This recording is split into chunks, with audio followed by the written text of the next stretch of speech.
Gym trainer के इश्क में पागल होकर एक पत्नी ने अपने ही पति की दे डाली 10 लाख की सुपारी। क्या थी इस मर्डर की पूरी कहानी? नमस्कार दोस्तों, मैं हूं आशीष। आप देख रहे हैं daily crime news. Vinod Banaras murder case में 2.5 साल बाद सनसनीखेज खुलासा हुआ है। विनोद का मर्डर किसी और ने नहीं बल्कि उसकी पत्नी निधि ने ही कराई थी। निधि ने अपने प्रेमी सुमित संग मिलकर इस वारदात की साजिश रची थी। इसमें एक ट्रक ड्राइवर भी शामिल था। ये जुर्म एक अनोखी कहानी है। इसकी शुरुआत एक एक्सीडेंट से होती है। अपने घर के पास बैठे एक शख्स को एक मिनी ट्रक ने भयानक टक्कर मार देता है। पीड़ित की दोनों टांगें टूट जाती है। फिर एक्सीडेंट का शिकार होने वाले आदमी पर दोषी ड्राइवर केस वापस लेने के लिए दबाव डालने लगता है।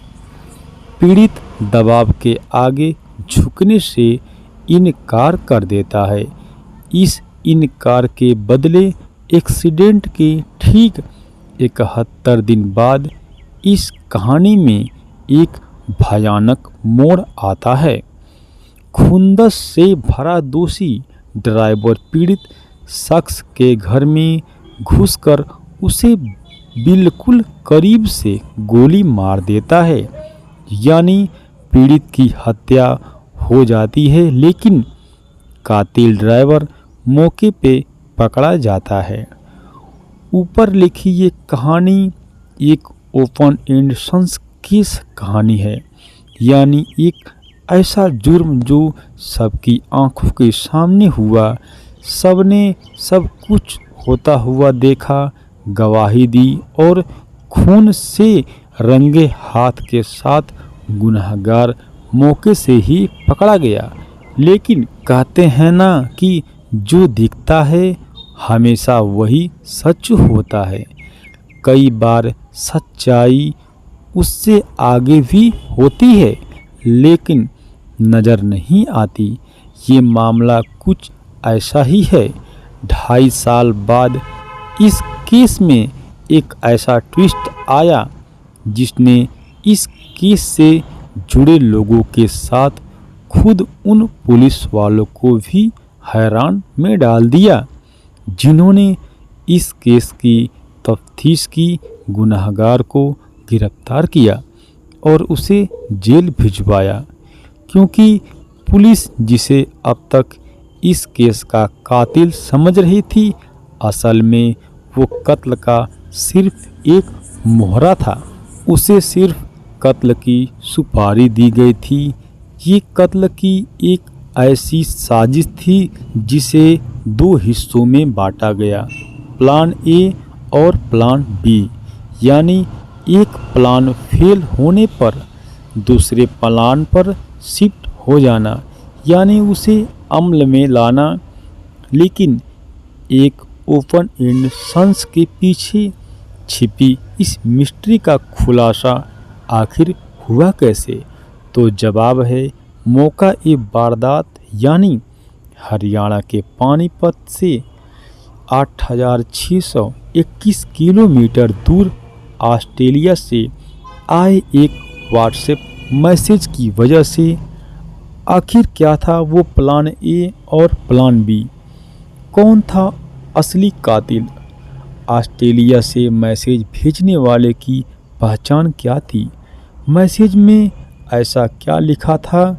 और आखिर इस केस में ऐसा क्या है जिसने लोगों को हैरत में डाल दिया? तो आइए इस कहानी को समझने के लिए करीब 2.5 साल पीछे चलते हैं। इस साजिश की शुरुआत प्लान ई से होती है। 5 अक्टूबर 2021 शाम का वक्त था। हरियाणा के पानीपत के सुखदेव नगर इलाके में कंप्यूटर इंस्टीट्यूट चलाने वाला विनोद बराड़ा अपनी कॉलोनी के गेट के पास बैठा था, लेकिन बदकिस्मती घर के पास बैठे बैठे ही एक हादसे का शिकार हो गया। तेज रफ्तार मिनी ट्रक ने उसे जोरदार टक्कर मार दी। ये टक्कर इतनी भयानक थी कि विनोद की दोनों टांगें टूट गई। उसे अस्पताल में लंबा वक्त गुजारना पड़ा। इस बीच पुलिस ने उस ट्रक ड्राइवर को गिरफ्तार कर लिया जिसने विनोद को टक्कर मारी थी। ये पंजाब के भटिंडा का रहने वाला देव सुनार दीपक नाम का शख्स था, लेकिन इस वारदात के ठीक 15 दिन बाद ट्रक ड्राइवर दीपक अचानक एक रोज पानीपत में विनोद के घर जा पहुंचा।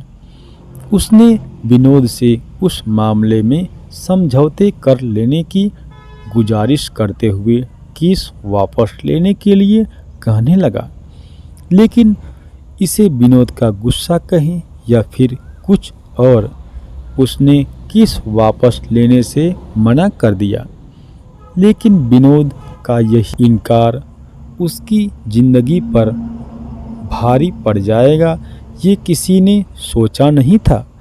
उसके समझौते से इनकार करने के ठीक 56 दिन बाद यानी 15 दिसंबर को एक भयानक वारदात हुई।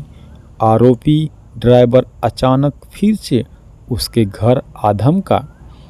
इससे पहले कि कोई कुछ समझ पाता, दीपक ने घर में एंट्री करते ही सीधे अंदर से दरवाजे की कुंडी लगा ली। इस बार उसने हाथ में पिस्तौल लिया था। घर में घुस आए इस शख्स को देखकर विनोद की पत्नी और बच्चे शोर मचाने लगे। पड़ोसी भी आ पहुँचे। दरवाज़ा बंद था, इसलिए वो फौरन कोई मदद नहीं कर सके और ड्राइवर दीपक ने विनोद के सिर और कमर में बिल्कुल करीब से गोली मार दी। इस हमले से विनोद की मौके पर ही जान चली गई। ओपन सन्स केस कैसे ऐसे मर्डर मिस्ट्री में तब्दील हो गया, ये वारदात सबकी आंखों के सामने हुआ था। कातिल के पास भागने का कोई रास्ता नहीं था। लोगों ने उसे दबोच लिया और पुलिस के हवाले कर दिया। पुलिस दीपक को एक बार फिर गिरफ्तार कर चुकी थी। उस पर 2 अलग अलग केस दर्ज हो चुके थे। एक्सीडेंट कर जाने की कोशिश का केस यानी आईपीसी की धारा 307 का मुकदमा, जबकि इस बार किए गए हरकत का केस यानी आईपीसी धारा 302 का मुकदमा। ये मामला बिल्कुल ओपन एंड शट केस था। इसमें कोई भी रहस्य जैसी कोई बात नहीं थी। कातिल पकड़े जाने के बाद अपना जुर्म कबूल चुका था। उसका कहना था कि चूँकि विनोद ने एक्सीडेंट के मामले में उससे समझौते से इनकार कर दिया, इसलिए उसने उसकी हत्या कर दी। इस बात को अब करीब 2.5 साल गुजर चुके थे। वक्त का दरिया बहता बहता दूर निकल चुका था, लेकिन इतने ही दिनों के बाद यानी अब से महज कुछ रोज पहले पानीपत के एसपी अजीत सिंह शेखावत के मोबाइल में ऑस्ट्रेलिया से मैसेज आया। मैसेज करने वाले ने विनोद मर्डर केस का जिक्र करते हुए लिखा कि उस केस का गुनहगार अकेला वो ड्राइवर दीपक ही नहीं बल्कि उसकी केस के सहित में विनोद के कुछ बेहद करीब लोग यानी घर वाले ही शामिल है, जिसकी गहराई से जांच होनी चाहिए। कहते हैं समझदार को इशारा काफ़ी होता है। पुलिस ने इस मामले को नए सिरे से जांच शुरू कर दी। आईसीए की टीम ने आरोपी दीपक के बारे में जानकारी जुटाने के साथ साथ उसके कॉल डिटेल निकलवाई। इसमें पता चला कि भटिंडा का रहने वाला ट्रक ड्राइवर दीपक हरियाणा के ही गोहाना के रहने वाले सुमित नाम के किसी शख्स से लगातार बात करता है। अब सुमित भी पुलिस की रडार में आ चुका था। पुलिस ने बड़ी खामोशी से उसके बारे में जानकारी जुटाने की शुरुआत कर दी। इस कोशिश में पुलिस को एक ऐसी बात पता चली जिसने उसका दिमाग घुमा दिया। सुमित नाम के इस शख्स के मारे गए कारोबारी विनोद बराड़ा की पत्नी निधि से काफ़ी बातचीत होती थी। सुमित और निधि के बीच लंबी बातचीत हुआ करती थी। पुलिस ने विनोद के कॉल के सिलसिले में सुमित को हिरासत में ले लिया। उसने कत्ल के 2.5 साल बाद सिर्फ कत्ल में अपना हाथ होने के बाद सबूत कर ली, बल्कि ये खुलासा कर हर किसी को चौंका दिया। ये कत्ल उसने खुद विनोद की पत्नी निधि के कहने पर करवाया था, यानी साजिश में विनोद की पत्नी निधि भी शामिल थी। लेकिन आखिरकार निधि अपने ही पति विनोद का कत्ल क्यों करा दिया, वो भी जब तक पति पत्नी में किसी तरह का कोई विवाद नहीं था। सवाल ये भी था कि आखिर सुमित और निधि एक दूसरे को कैसे जानते थे। सवाल ये भी था कि अगर इस कत्ल के पीछे निधि भी शामिल थी तो फिर ट्रक ड्राइवर ने अकेले विनोद का कत्ल करने का दोष अपने सिर पर क्यों ले लिया। इस सवालों के पीछे साजिश का प्लान भी था। 2.5 साल बाद ही सही, कत्ल एक ओपन शंट केस जब एक पेचीदा मर्डर मिस्ट्री में तब्दील हो चुका था। कत्ल का मास्टरमाइंड कोई और नहीं बल्कि खुद उसकी बीवी ही थी। लेकिन सवाल ये था, कंप्यूटर इंस्टीट्यूट चलाने वाला एक शख्स का कत्ल खुद उसकी बीवी ने क्यों करवा दिया। कैसी वो अब तक किसी के दायरे में आने से बची रही। दरअसल निधि साल 2021 में एक जिम में फिटनेस ट्रेनिंग के लिए जाया करती थी। उसी जिम में गोहाना का रहने वाला सुमित ट्रेनर के तौर पर काम करता था। यहाँ सुमित और निधि में दोस्ती हुई और फिर दोनों नज़दीक आ गए। अब जाहिर है निधि शादीशुदा थी, तो जब उसके पति विनोद को अपनी बीवी के इस अफेयर के बारे में पता चला तो इसका विरोध करने लगा। उसकी निधि से सुमित को लेकर कई बार कहा सुनी हुई। बस इसी के बाद निधि ने अपने पति विनोद को रास्ते से हटाने का फैसला किया और नए नए बॉयफ्रेंड सुमित के साथ मिलकर उसके कत्ल की साजिश रच डाली। सुमित ने अपने किसी जानकार के जरिए ट्रक ड्राइवर दीपक से बात की।